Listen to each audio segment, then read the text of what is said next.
En fait, je suis un voisin de la victime, de mademoiselle Zohaira Touré, insurrectrice de formation, qui malheureusement, suite à une intervention, je ne sais pas si je peux appeler ça justifié ou pas, oui, qui rentrait malheureusement de son boulot, quoi, comme tout le monde. Comme moi, effectivement, moi aussi. Mais présentement, on prend le cas de la victime, celle qui n'est pas parmi nous aujourd'hui. Ça nous attriste vraiment. Tout ce monde qui est là, ce n'est pas par plaisir que nous sommes là. Et si on veut dire, et si on veut parler, et si on veut vraiment entrer dans les fonds des choses, cette sortie ne se justifie pas. Pourquoi avoir tiré à balles réelles? Nous ne sommes pas en brousse. Pourquoi ces balles ne sont pas justifiables? Pourquoi elles ne sont pas identifiables? Il faudrait qu'ils nous disent, on attend des réponses. On veut des explications. Moi, je suis profondément déçu. Je suis profondément déçu. Désolation et consternation. Un mot à l'endroit de l'État. On veut que justice soit faite. Si nous réclamons quelque chose, c'est parce que nous voulons le changement. Et ça doit se faire dans la paix. Nous ne sommes pas là pour faire la violence non plus. Mais on veut que ça soit respecté. Ils doivent prendre nos avis en compte. C'est juste ce que nous voulons. Merci. Ok, je m'appelle Salou Midiawa. Je suis le voisin le plus proche de la défunte.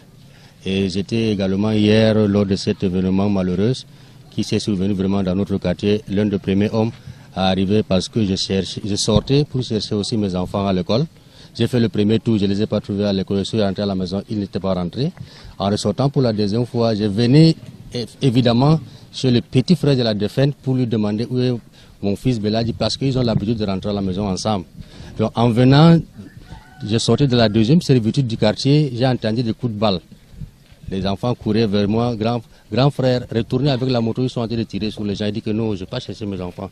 Dès que je prends le virage, je trouve demoiselle Zohairatou vraiment étendue sur le sol. Donc dès que j'arrive, je garde ma moto, les premiers, sa grande sœur et deux filles sont en train de crier, sa grande sœur, heureusement qui a fait de son mieux, elle qui est vraiment sage femme de formation, avait enlevé son foulard pour essayer de attacher le garrot.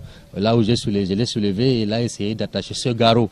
Donc malheureusement, la balle a touché vraiment les artères du bras et elle saignait abondamment, Donc c'est pour la transporter aussi, arriver à l'hôpital, vous savez, les circonstances dans ce quartier, il n'y avait pas de véhicule sur place, la moto ne pouvait pas la prendre aussi, on a essayé de la transporter sur la moto, ça n'a pas tenu, et on a eu l'idée de prendre la civière qui est à la mosquée de notre quartier, la transporter avec les gens pour courir, l'amener à l'hôpital le plus proche qui est Joï Sauvé-Guéry. Et heureusement, l'enfant de cette maison que vous voyez la barrière là, qui s'appelle le petit Yaya, avait un tricycle à l'intérieur de la maison, a sorti le tricycle, on l'a transporté.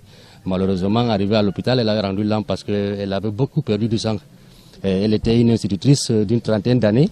Elle enseignait à l'école islamique franco-arabe de la Grande Mosquée. Après avoir revenu à la maison, les enfants ont couru vers la maison, a dit que le dehors là c'est gâté, hein, ça ne va pas. Elle a couru avec sa grâce et dit que ma petite sœur Dada n'est pas rentrée, Qu'est-ce qui ne va pas? Elle est sortie de la maison, la maman était aussi derrière. Après elle, à 40 ou 50 km, dès qu'elle arrive là, elle se tient au niveau de la borne fontaine là. Sa grande sœur était là devant elle à côté, avec l'une des voisines là. Elle dit que mais Dada aussi n'est pas rentrée. Elle est où? Elle dit que moi, je vais voir les enfants de lycée Bilin pour demander. Malheureusement, les deux balles qui ont été tirées, l'une de ces balles là atteint et effectivement a été mortelle. Donc nous déplorons vraiment toute cette situation malheureuse. Vraiment pour nous c'est la première victime qui vient dans notre famille, la première victime de la crise post-électorale vraiment de ces élections 2025. Malheureusement après la demoiselle Zohaira, la trentaine, une institutrice vraiment qui est tellement adorée et qui est tellement gentille avec tout le monde du quartier. Nous déplorons vraiment cette situation et vraiment nous appelons à ce que vraiment les forces de l'ordre qui le disent là, qui sont là pour soutenir la population de nos biens et de nos êtres, ne doit pas être quand même le bourreau de cette population, parce que je suis sûr, en face de cette demoiselle n'avait pas de l'arme, elle n'avait rien comme arme, mais elle a reçu cette balle mortelle. Malheureusement pour nous, pour la famille, et vraiment nous déplorons ce cas, que c'est un cas qu'il faut revoir, parce que après avoir retrouvé la buée, on s'est déporté du côté de la CEMIL. Le commandant de la CEMIL nous a fait comprendre que la balle même n'était pas identifiable. Elle n'était pas identifiable, donc il n'y avait pas de numéro de série sur cette balle.